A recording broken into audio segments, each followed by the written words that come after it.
Yes, welcome back to the Bray Ethan Podcast. And if you, I don't know if it'll be on the YouTube or not, but Ethan's mic just smashed every week, man. Just said tighten it up. It's too loose. Anyway, we're here for Pegs, of course. Download the Pegs app today. The best, now I've changed it from new to best. I think best is the best way to go about it. So the best discount platform, which is an absolute game changer with all your favourite cafes, restaurants, retail outlets, offering up to 40 to 50% off. Just locals, supporting locals, Ethan. It is. Now, let's not beat around the bush. This man is, in many ways, we've been waiting the whole year for him. He doesn't do a lot of media, that's what he said off air, but from West Perth Footy Club, Kayle Gerreyn, welcome. It's been a long time coming. Yeah, it has. Thanks for having me, boys. Pleasure to have you on. Now, we'll get straight into it. Fresh from the Combine on the weekend. How was, I guess, the weekend itself? And I guess now you've got to wait, what is it, a month or so? Yeah, a month? about that, yeah. So how was it? Yeah, it was a really good experience, I guess, to sort of be in that environment that's so sort of professional, I guess, to be able to travel and sort of bond with all the other states. And yeah, I guess it was more a different sort of experience with, because it's such a packed sort of first day on the Friday, so you got meetings sort of flying around and then straight into the 2K. But yeah, the Saturday is just all meetings, so if you don't really have meetings, you're sitting around waiting all day. But yeah, it was a super fun experience. It's something I'll forever cherish, I guess, yeah. And how's the feeling like on the Sunday when it's done? Everything's done now for the year. You can't do any more to, I guess, prove yourself. And then, as Bray said, you still got to wait a month. Yeah. It's a good feeling, I guess, sort of like the weight off your shoulders and sort of just like refresh your mind, I guess, away from the footy. But at the same time, you spend the whole year sort of in that footy mindset that, once it's gone, it's sort of a weird feeling. But yeah, it's been, 4 or 5 days now. It's definitely something that, I still miss already. But, it's good to sort of refresh your mind and sort of get all that weight off your shoulders. Yeah. Now, we had to do this last week, but I've heard different pronunciations of your last name. So can we just confirm what it is, please? Because I'm pretty positive it's Gerreyn, but I've heard Gerreyn, I've heard Gerreyn. How is it? What is it? Nah, it's Gerreyn. Yeah, there we go. Yeah. One from Ethan. Yeah. Ethan.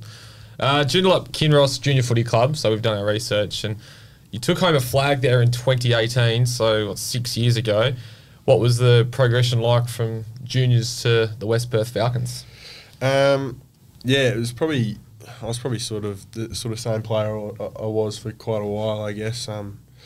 After winning that flag, being invited to the 14s program with West Perth was pretty cool. And at the time there was only 2 teams, so a ones team and a twos team, and I was sort of in that ones team bracket. But I was never really a standout player, I guess. I was more just a typical key forward, and at that age I wasn't really sort of fit and healthy, I guess. But it was sort of steady development, but only sort of been a late bloomer recently. Yeah. So did you grow height wise late?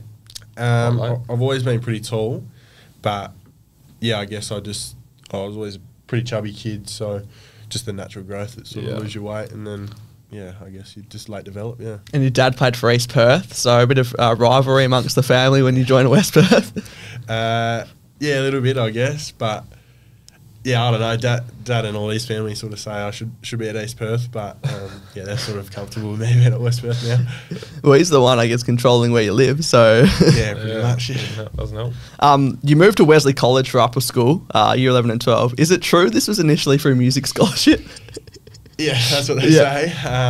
They sort of throw that out there. That I got contacted early on in year 10, so when I found out that I was on music scholarship, I was like, do I have to do music? But they were pretty comfortable with me not doing music. So you didn't do anything? Nah, any music? Nah, people sort of asked me about it, but like other schools and stuff, and they're pretty annoyed that I'm on a music They scholarship. saw you dominating for the school in the ruck, and they thought, we don't need him to play an instrument. He's already doing what we need him to do. Yeah, so would you go from Wesley to West Perth training, etc.? Because that's some distance.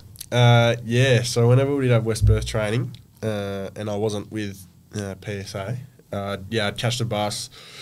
Catch the bus to Elizabeth Quay and then get on the train all the way to Joondalup and then catch the bus straight there to HBF. So, I've always been like 20 minutes late, I guess, so I had to, tell the coaches and stuff. But, it was definitely a long trip to get down to West Perth, Especially on public transport. Yeah. It's a long train ride.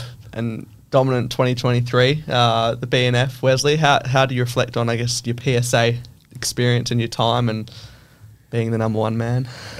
Yeah, I loved it. It's definitely a pretty cool experience, I guess. The culture of PSA footies, yeah, probably a bit better to an extent than Waffle Colts, I guess. But yeah, it was a sick environment, I guess, because it's all about sport at those schools, and everyone sort of gets involved. But yeah, we had a really good team. We were really connected, I guess, and to sort of just play your final year and sort of love it was something I sort of focused on. But yeah, it was such a sick environment to be in, and to play footy every Saturday and sort of compete against every other school. It was good fun. Did you umpire, Kayle, bro? Yeah, I was just going to get to that just quickly. Because I remember last year there was a point where you were getting pinged for a heap of free kicks in the ruck contest. Yeah. Shane Woden reached out as the current coach at the time. So you would have gone back, obviously, with the coaches and probably fixed your technique a lot, I think, earlier that year. How much of a setback was that? Because clearly it's worked because you're playing league footy now and going to a national combine. Yeah, it was definitely... I was never really a ruckman sort of during my juniors. I was probably more of a forward sort of, I guess, centre-half forward. But when I moved to Wesley, I became a ruck, so I didn't really understand the craft as much. And just being sort of a bigger guy, sort of get my arms around their neck, and it's always sort of a high free kick. And I was getting pinged a fair bit for it and sort of blocking, and I just didn't know what to really do. So me and Shane sort of worked together a lot on position and ruck craft, and developed to a point where I wasn't giving away so many free kicks. Shane Woden as a ruck coach would never have thought that. Yeah. But like you said, you didn't play much ruck previously, so that I'm assuming wasn't really a setback for you. That was more a big learning moment for you. Yeah, I guess I sort of look at... I guess it was a setback to an extent, but I sort of look at those things as a learning curve. Sorry. Just right. There you go. Continue. Won't happen now. I look at those things as sort of a learning curve. So, I guess it was probably a point where I knew I had to sort of work on it, and it's something I had to spend a lot of time on. So looking back, it's more just take it as what it was and sort of learn from it. Yeah. Well, you came through the state school pathway as well, and then obviously into the state 16s last year. So, what was the reasoning behind playing as an overager in that? So my 16th year, I was injured pretty much 80% of the year, so I ended up playing, I think, 5 games for the entire year. And Adam Jones sort of reached out last year because I didn't play any state games in my actual 16th year. He said I'm still eligible to be an overager, and I was sort of like I'm in an ahhing, I guess, and sort of questioning whether I should actually do it. And I think I spoke to Mum and Dad about it, and they were pretty keen to sort of get me to play in that environment and sort of see where it takes me. And it was something that I loved, and I'm so grateful that I sort of took that opportunity. Yeah. Why were you umming and ahhing about it? I guess because the year you didn't want to before, dominate too much. Nah, it was more just like that. I guess that new environment. It was at the same time where I was still sort of gelling with the boys at Wesley, so still trying to create relationships. So going into a fresh environment, I guess, was good to an extent. But I was like, being with the younger boys, what will it be like? And I guess it was sort of better to be able to sort of get a leadership role and sort of lead. But it was something that I was sort of just questioning. Yeah, probably helped though, because there was so many underagers in this year's 18, so like you already knew them. Yeah, it was probably the best decision I made to an extent to now, because going sort of summer program, I sort of knew everyone, so I didn't really have to make the effort that I did before to sort of connect with the boys, where as others boys probably did. So I was probably lucky to that point where I knew everyone. Yeah. It's a tough question, but is there a moment, time, game where you sort of thought you could attack this year as like a genuine draft prospect? Because coming into the year, you were like, you were already that top sort of category. I don't. Very tough. Yeah, it's sort of tough to sort of get a point, but I guess sort of after the state period, I think it was the East Freo game, and I kicked poorly in front of goal, but that was probably a game where I sort of thought, like, I guess I was sort of happy with how I played, but if I keep like learning and trying to improve, then maybe. But I guess you never sort of look at it as like you're just sort of just playing rather than just a chance to get picked up, I guess. Yeah. Well, size has always been on your side, but the skills have been there as well, because I guess not a lot of big men seem to be as polished as you, I guess. So have the skills always been naturally a strength, or was that something you put work into? Yeah, a bit of both, I guess. Dad, early on when I was young, always put a footy in my hands. So yeah, we'd be kicking around when I'm about 3 or 4, and just on my right foot. And since 4, he'd sort of say, before we go in, you got to hit like 45, 50 kicks on your left. And so he was a big driver on that. But it's been something I've had to work on. Sort of hit points where it was sort of inconsistent as a junior and sort of coming into the pathway. But yeah, I spent a lot of time on my skills and try and perfect it as much as I can and try and become a strength. Yeah. Yeah, well, your skills work pretty well against SA in the champs. You kicked 3 goals on your own boot with some celebrations as well. How do you look back at the entire champs, and what were your major highlights? Yeah, I look back at the champs as sort of like probably the most fun I've ever had playing footy. Our state boys were really connected as a group. So yeah, I guess especially that South Australia game, the first game against Allies was sort of a disappointment. We didn't really know what to expect going into the state sort of environment, but that South Australia game, we were so prepared with the coaching staff and everyone before the game, and we just sort of like enjoyed the moment, and we were just making seagull noises before the games, like Luke Erkin and all those boys. But yeah, the champs environment was really cool to go against the best of the best and sort of see where you're at. But yeah, our group was so connected, so it was so fun to sort of spend time with them. Yeah. If you go back and watch the highlights of the SA game, I don't know if I've ever seen someone know a goal's going straight in off the boot as much as you. You knew that before you even kicked it, basically. Yeah, I get a fair bit of stuff about that because I celebrated a bit too early, and it was I tried to do it against Vic Country where I kicked it and I went to celebrate to the crowd, but it sort of kind of started fading, so I sort of stopped. And then it went through, but. Yeah, I'm always someone who celebrates early, yeah. I was about to ask if you ever had a horrible one where you've actually celebrated it and then looked back and the umpire's gone bang. Yeah, I actually have. I was playing state 15s and we were playing in Kalgoorlie, I think, and it was during COVID time. Yep. And I got it on the boundary and sort of running in from like 40, 35, I guess, and I kicked it and I thought it was going through. So I started screaming and sort of squealing, I guess, to an extent. And it was for the first of the game, and then it hit the post, and then I just had to shut up. So I just thought of something. It's a bit of a rogue question because it's not too uncommon, but are the taped up wrists, I noticed that. Is that just a look? Is that for anything in particular? No, I guess it was sort of something I sort of took up sort of after like round 4 or 5 of Colts, and yeah, I would write things on my wrist to sort of remind me on what I sort of want to get out of the day, and sort of like little focus points and mindset stuff that, yeah, I guess if my impact on the game or focus on the game sort of wavering, then I sort of look back on my wrist and sort of remind me to sort of get back involved, yeah. Now, you're getting midfield type numbers. Team of the year for Colts, 3rd in West Perth's B&F, despite missing half the games, basically. I don't think you were there on the night. I think you were away. But did you sort of exceed your own expectations? And did there ever come a point where you sort of felt like you had to live up to these standards because you were setting yourself as a best on ground player every week? So was it like, oh, if I don't get best on ground, that's like a failure because I'm just doing it week in, week out? No, not really, I suppose.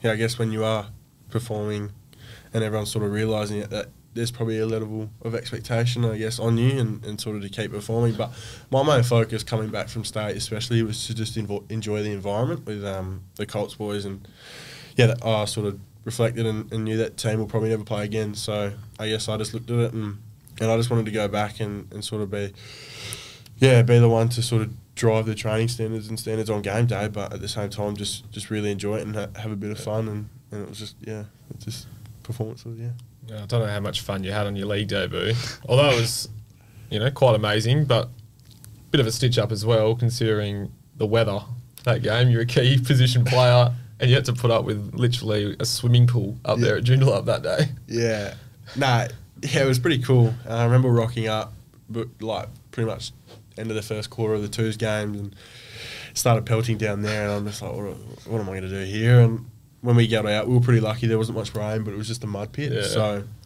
like, I was probably lucky to an extent where, my forwards coach sort of numbed my roll down, I guess, to a point where all I had to do was just sort of compete and bring it to the ground. And I guess when you sort of just focus on that, you sort of take away the mindset that, it's so muddy and why can't I impact it on ground level and sort of as I hope to. But yeah, I guess it was pretty fun and just sort of wanted to bring the ball to ground for the smalls. Yep. At least you got a game after that. Kicked a couple snags and stuff. Yeah, right? yeah. It would be a stitch up. How much of like a tick was that to play league? Because I was actually like looking at the numbers and in the past 5 or 6 years, every top 20 draft pick from WA has played league footy. Like there hasn't been someone who's just been picked up high, has played Colts. Like you kind of have to prove yourself. So how much of a tick was to just even get the opportunity?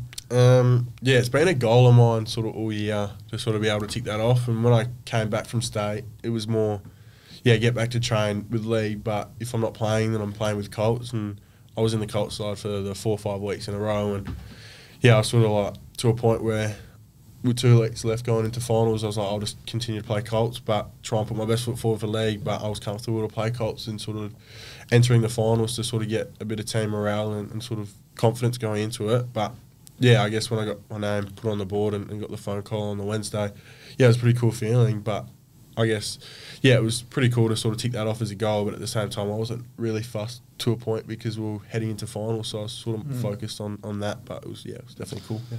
Now, not to say this show has much of an influence at all, but comments made that no Gerreyn, no West Perth, which I'm happy to wear. I'm happy to wear it. Did that motivate you boys to become a top 3 team as you did all year? Because I'll tell you that it's come back to bite me when bumping into your West Perth teammates. I think it was right before round 1. Me and my coach have a really good connection. So be honest here. You can say what you want. Yeah, I'll be honest here. He pulled me out. We had a team meeting on the Thursday to sort of go through a review of Claremont, and he pulled me at the front, and the very first thing he sort of pulled up was a clip, and he just said, "Boys, look at Kayle. Like, is he just a team or is this everyone else?" And he said, "You don't have to listen to that sort of stuff that they're saying. Like, let's go." He had belief in our group, but the boys took it really personal, I guess, to the point where. But we always knew that we had the sort of depth, I guess, but. They said if I get on here, I'm gonna have a stiff at you, but have a go at you guys. But I guess it was pretty funny, but at the same time, we took it personally. Hey, you used it as motivation. I'm not saying if that comments weren't said, you wouldn't have changed. Where you finished, but I don't know. Maybe it was a good thing. I'm sure if you ask a few of the other boys, they'll probably say something different. Okay. Back to Wesley now. Fellow Wesley boy Buddy Franklin was the player that you said you admire the most at the Combine.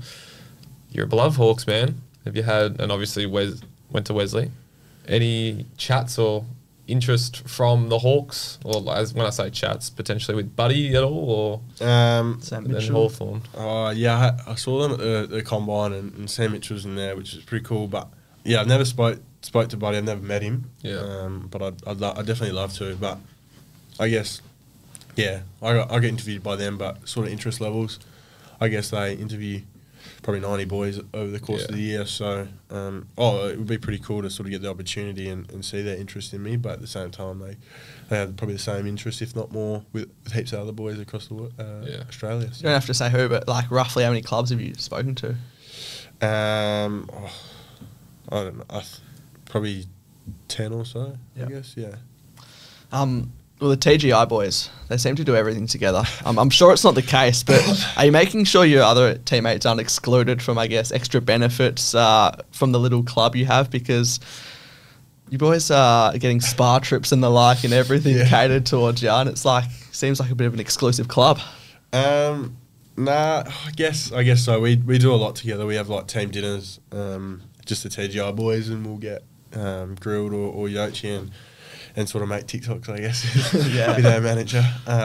But no, I guess with sort of everyone else, like we were so connected, so we'd have team dinners with everyone else and stuff. So it was pretty fine. But our TGI boys are really close to the point where we sort of do a lot together. So I think it's fine. Yeah. Now there's a saying out there that key position players take a little bit longer to make an impact at AFL level. You're already pretty solid size-wise and whatnot. Do you think if you got the opportunity to get drafted this year, do you think you'd be able to go out there and make an impact early on next year at AFL level? No, I'm not too sure. I guess if I was lucky enough to get the opportunity, Yeah. then I'd try and do as much as I can to sort of put myself in a position to be able to play. But at the same time, like, everyone else is sort of fighting for a spot. So I guess my main focus, it'd be pretty sick to play, but just try and learn as much as I can and utilise all the resources as much as I can. But it would be pretty cool to sort of get that opportunity, but at the same time, I just want to put my best foot forward to see what happens. Yeah. How did you compete? How did you think you competed at league level? It was definitely. There was probably times where I sort of got exposed, I guess, from inexperience, and I guess my size sort of got me to a point where I could sort of compete at that level. But at the same time, like, heaps of people were sort of pushing me under the ball when the ball was coming in, and it was sort of something I had to sort of adapt to and sort of learn from. And their experienced backmen sort of showed their experience on me and my inexperience, and beat me in quite a few contests. But I don't know. I guess it was probably lucky that I got on a few, but got given a few. I feel like because of my size I could compete, but at the same time there's so much learning to go into it to sort of get to that next level if I want to. Yeah. It'd been good to learn off someone like Tyler Cartel as well, Yeah. of his experience. Yeah, he was big on sort of my journey to league, I guess, from day one. He was sort of big on me and sort of pulling me aside before training, after training, and I was still learning my forward craft, and that was the biggest focus for me. So we worked a lot together on sort of positioning and sort of how to utilise the space in front of me against my defender, and he was a big impact on me to sort of improve my ruck craft quite a lot. And he's been a pretty cool role model for me and someone who I still keep in touch with and sort of chat to whenever I can. Yeah. And what are the plans for draft night? It's set to be sort of a massive life change. So plans for that, and I guess what's the manager saying? It's so hard to predict. It feels like it's such a wide open race, but what are the plans when it comes around? Yeah, I don't know what the range for me sort of is. So I guess I spoke to my manager a few days ago, and he sort of said he doesn't know a sort of range, but anything can sort of happen on draft night. So I guess probably for first night, I probably won't be doing much because I don't think I'll go first round. I'll probably just have family over, and then if my name gets called out, if I'm lucky enough, then I'll probably get a few boys over. But probably the second night is probably where I'll get everyone over and sort of hope that my name gets called out. And if I do, then I guess it'll be pretty cool. Yeah.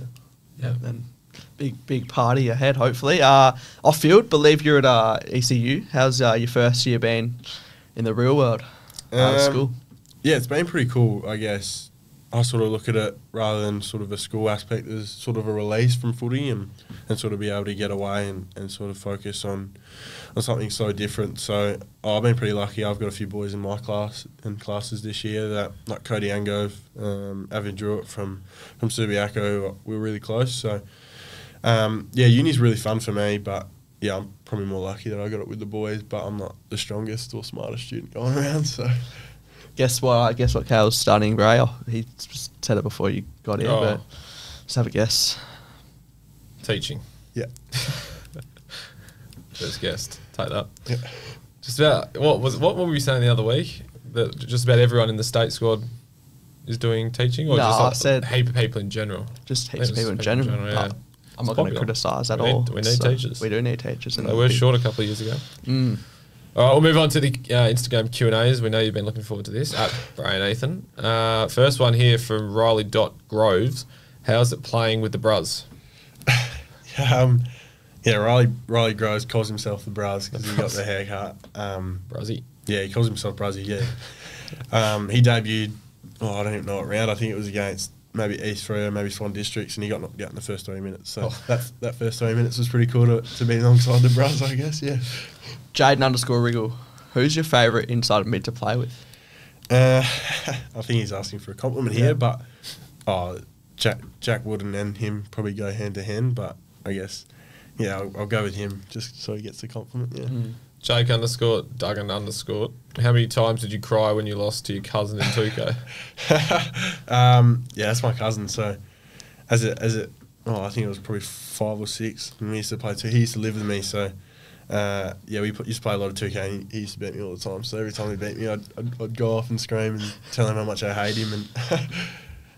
And Kobe.Lacroix, why do you always call me, meaning him, him? Himmy? I don't know. He sort of gave himself that nickname when he first came in. So, no, he's not sure of that bloke, but no, he's a good bloke. But everyone sort of takes the mickey out of him, I guess. But he's a talented footballer, so everyone sort of compliments his ability to play. Yeah. Joel_Brown4. I heard you're in love with CVR. Is this true? No, that's not true. No. What that is. Kobe again. Yeah. Kobe Lacroix, tell us about your meditation before a game, crossed legs and sitting on the ground.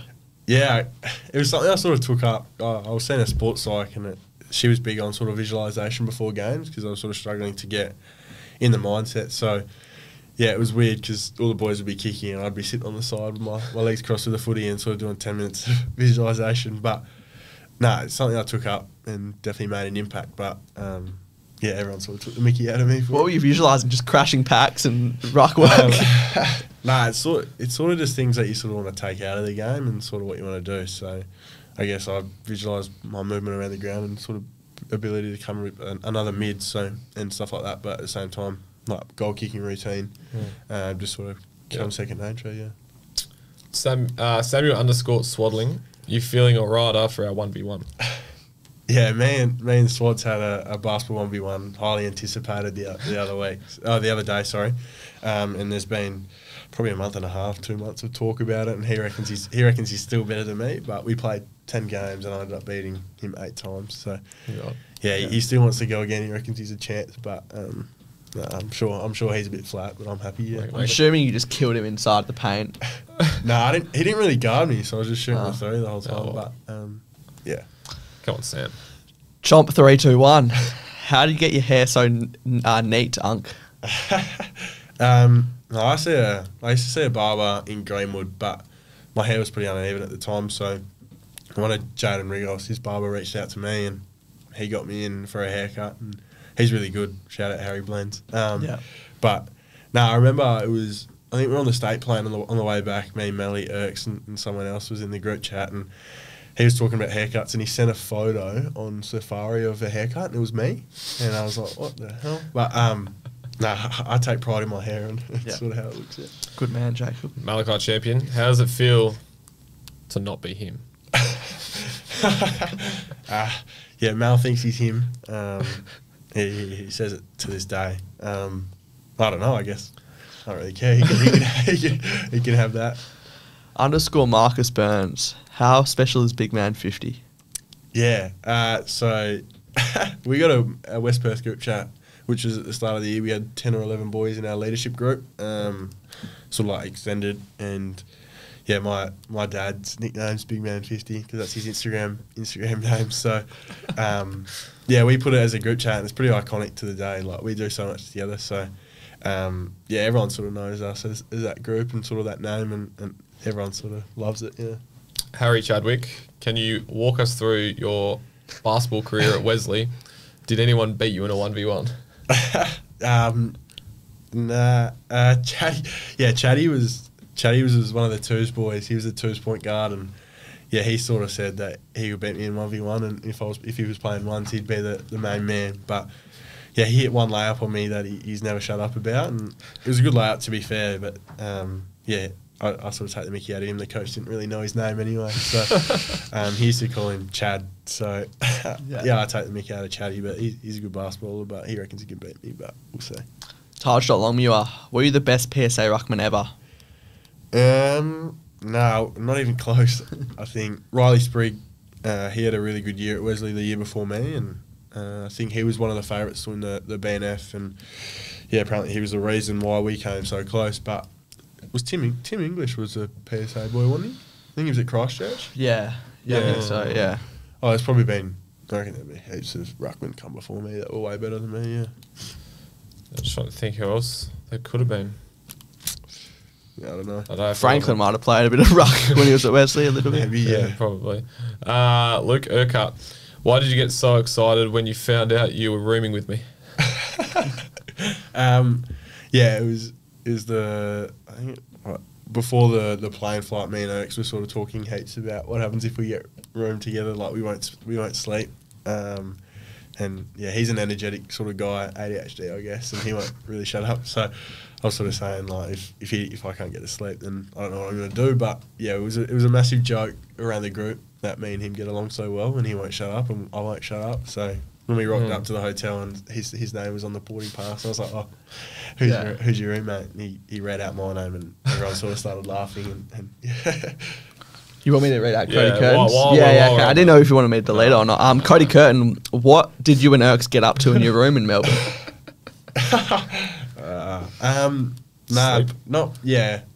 We were. I mean, Erks pretty close, so I guess me and him will be talking heaps during the night, and he'd walk around with his shorts and stuff like that. But there's a bit of a stitch up there, but. Me and him would stay up quite late just talking because we just can't get to sleep. And because of the time difference, I guess, we had to sort of adapt to it. But yeah, every time he'd put his phone down, I put my phone down, he'd start talking, and then so would I. Now, this is an interesting question. I don't know if this is something for 10 years' time or whether you're actually someone's best man, but it's Austin Chapman. Ask him if he's made any progress on the best man speech. Chappie's my best mate, and we still have an ongoing joke that... Yeah, if he gets married, I'll be his best man. So it's a 10 years thing, not a this year thing. I hope not this year.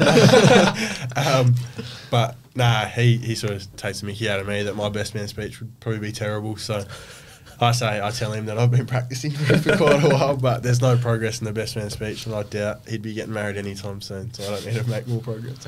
Darcy Montgomery, who would you rather have a car ride with, me or Jack Wooden? Probably Jack Wooden. I used to take Darcy to the summer program trainings, and he ended up just like stop messaging me, and he offered to pay me to sort of take him, but me and Jack sort of get up to a lot together and sort of go out a lot. So me and him sort of vibe to a bit of music in the car. So I'd probably say he's more fun, but Darcy close second.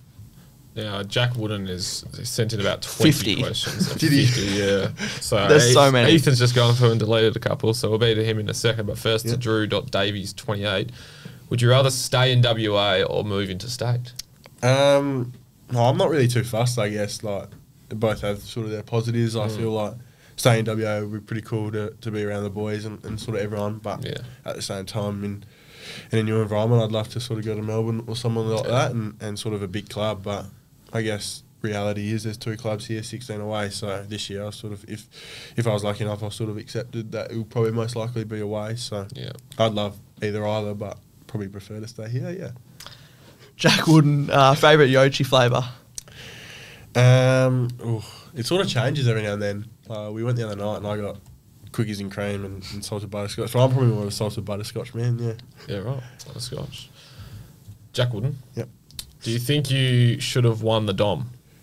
I'm assuming that's at best and fairest. So yeah. There's a bit of a joke between me and him that we were going to be close, and I thought I'd probably come second or third, and I ended up But he was well and truly ahead. But I sort of tell him now that if I played every game, I probably would have been close. But I think statistically, I wouldn't have won either way if I did play every game. He had a really good year, so he polled really high, and I think after 15 rounds, he was 40 ahead. So. Yeah. Jack again, ideal sauna, temp and duration. West Perth one goes to 70, so I used to do that for about 30 minutes, but I got one at home now, so I do 45 minutes on like 60 degrees, so yeah, it's good fun. Yeah, good effort. Yeah. The one I use is goes up to like 90 degrees sometimes. Yeah, right. Spend 20 minutes and then you're cooked. Yeah. Rooted. Jack again. Yeah. I think this is the last one. Yeah. Are you keen for our upcoming Saturday sessions? Yeah, I guess. Me and him sort of have an ongoing running session that we'll take up on Saturday. So I thought it was going to be something. Yeah, I thought it was going to be something else. Yeah, running was going to be the last thing I was expecting there. Nah, I'm taking 2 weeks off, so I guess we'll go straight into pre. We did the whole pre-season pretty much together. Our running sessions on Saturday, so I guess we'll take that up again. Did you just say you've just had your 2 weeks off, or they're coming up? This is my first week. I'll take next week off of running, and then I'll get straight back into pre-season. Crazy. Couple more. Avon Druitt, do you miss the 3 wrap? Yeah, he actually means 6 wrap. He was a mid at PSA, and we used to do that a lot where he'd come around the back and I'd just sort of tap it to a 6, and it worked pretty much all the time. So, yeah, I miss it, but I can do it with the West Perth boys as well. And last one, Aiden Hedge 9. Hardest part of your career so far? Hardest part of my career, probably my 16s year, when I was so injury prone. I think my first futures game, I got concussed, and then that set me back for quite a while. And then I came back going into first round of PSA, and I ended up breaking my finger on my first training back in like the first 2 minutes, and then that sent me back again. And then I played a few games, and then I was training with State, sort of coming back from injury, and I think leading into the final game, I went to turn and change direction and tore my medial ligament and meniscus, and that sent me back for so long. And yeah, I guess at the time it was pretty crap. So not being able to play footy and sort of something that you sort of rely on, and that taken away from you is a pretty poor feeling. But yeah, Good question. Who was that again? Can't remember. That was a good question. that was a good Aiden Hedge 9. That is going to be one of the best actually Q&As I reckon ever. Yeah, no, it's pretty good. Usually it's just taking the piss out of one another. that was serious, so yeah. that was actually a good question. All right, we'll move on to the quiz now. Darcy Peterson and your mate Luke Urquhart sit on top on 13. And I don't know. lowest I don't think I'm score. going to go well here. Lowest score is 6. Bubba Hansen is 6 and Dana East. Luke checked his stats, so Did he? yeah, he checks them all the time. So Yeah, I don't reckon he admitted it though. Yeah. He definitely didn't. You can admit sort it. of tell if they cut you off before you finish the question. I think they check, but yeah. yeah. You go first. Question number 1. Hopefully you know this one. Height and weight on the Waffle website. I think I'm 199 and 100 kilos. Ooh, 99. Give you half a point. Oh really? That's half a point for that. Yep. Close. Not quite in the 200 centimetre club on that, according to that. Yeah. Question number 2. Who was the only Colts team you didn't kick a goal against this year? Perth, Correct. Round Round 2. two. 0-3, I believe. and 2 out in the full. Yeah. 1.5. Question number 3. How many consecutive games to start the year Were you? leading West Perth's? Oh, sorry, the leading West Perth's possession getter. It was 2. We've got 3. Rounds 1 to 3 you were leading. No, Jaden Rigol had 20. I think one of them you were same. Wait, so in a that row? counts. Yeah, in a row. I think Let's follow this up. Wow. I thought he had more than me against. I think I had What- 23 against Subi. and he What'd you had do it 25. off? The website or the app? The website. Because It's controversial. might say something different. Who was round Fuck. 3? Round 3 was Subi. Yeah, I'm just trying to follow it up. Unless that was round 4, then probably, yeah. You go next question. I'll have Bray. I'll Alright, take a look. So we are technically 1.5. We could be 2.5 from 3. Question number 4. Have you given away or received more free kicks in your Colts career? Given away. Yes, 1. Yep. 14 received, given away 15. You revise that one? Nah, I just No. think I'd give away too many free kicks. That's pretty So- a lot closer than It you is pretty think. close. Round 3 against Subi, you and Riggle both had 21. Oh, right. So that you were still. Yeah, And I guess, they equal. update the website, don't I they? thought It's he, the app yeah, they he don't got update. updated to, I think, 23 or 24, but I don't know. We'll I don't think we can count that, unfortunately. No, close. 2.5 from 4 Question now. number 5. Yes. What was the winning margin you guys won by on your league debut? If you want to hint, this also happens to be Something else. a couple other things. Your career Colts behinds. I don't know if that helps, but It's either 16 or 18. I think it is. It's one of them. I It's think one of them. I think it's 18. 16. I was going to say it's happened to be the league jersey number. I think it Oh, was 16 yeah, as true. well, but that just would have 16. given it away. Yeah, Seriously. well, I thought I we'll kicked. give it away. I thought I kicked 16 goals for the year, 16, 18, but it was the other way around. 18, 16. Still 2.5 from 5. Question number 6. The amount of Colts coaches' votes you received is the same number you were ranked on ESPN's September Phantom Draft. What is that number? Ooh. 19? Correct. Lovely. 3.5 from 6. Question number 7. Name the last player to be drafted out of the Joondalup Kinross Junior Football Club. Heath Chapman. I knew this could be Odin Jones in 2023. Oh, legit. Yeah, I forgot about that, yeah. Still 3.5 from 7. Question number 8. True or false? Your 3-goal game against South Australia also happened to be your highest disposal game in the champs. True or false? I'm going to go... What do I have it? False. I think I had 15 against Vic Country. Correct. Yeah, exactly right. You told us exactly the answer there. What is that? 4.5 now? 4.5. From 8. You came 6th in the agility test at the National Combine. How many of your WA teammates moved into the top 10 for this all time in the same test? 2? Correct. Is it Mal and Will Hayes? Yeah. Correct. 5.5. Now we could get. We could get 10.5 here if we get 5 points. So we'll be fine. Question number 10. You kicked 18 Goals. You kicked 18 goals this year in the Colts. Where did this put you in the overall comp leaderboard? Great. After the grand, after all the finals were played out, so after the grand final. I actually can't tell you. Was it top 10? Was it? Oh. Yeah, we'll give you that hint. It was. 9? Bang!